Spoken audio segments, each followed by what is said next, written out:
So you put together this new team with a big cross-functional mission. Yes. You've had to lead them and influence across the organization. What are Yeah. some lessons you can share? I think at the top of the list is for me and our team, is the importance of breaking down silos. I cannot emphasize this enough. We no Mhm. longer can operate in silos. We truly need to think about how the system works and the power of the system, or the business flow, as I like to call it. It unlocks creativity, it unlocks true potential, and it's constantly forcing me to ask myself, is there a better way to do this? And when I get somebody who is not so deeply entrenched from a functional perspective to weigh in, we almost inevitably can find a better way.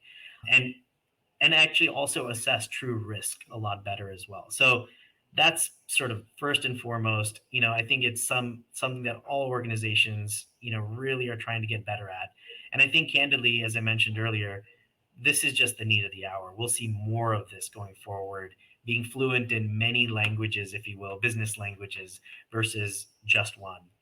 Yeah. Second, I would tell you, leading with empathy and compassion is just, you hear it everywhere. As I spend time doing the rounds with my teams, you really need to spend time understanding what's beneath the iceberg with our associates.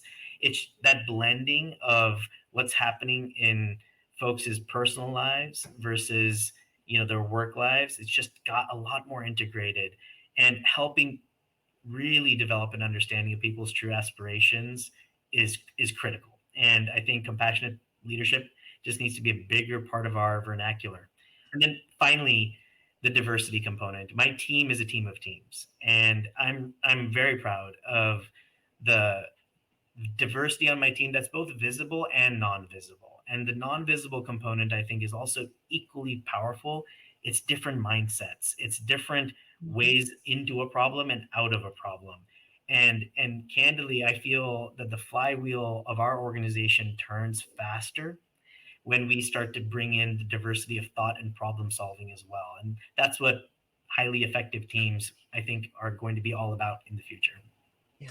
Oh, I couldn't agree more. Really being able to see diversity as an asset as opposed to something that, although maybe intellectually useful, slows us down. It is that slowing down of creating, the magic that comes from diversity that makes things happen. So to hear that. Absolutely.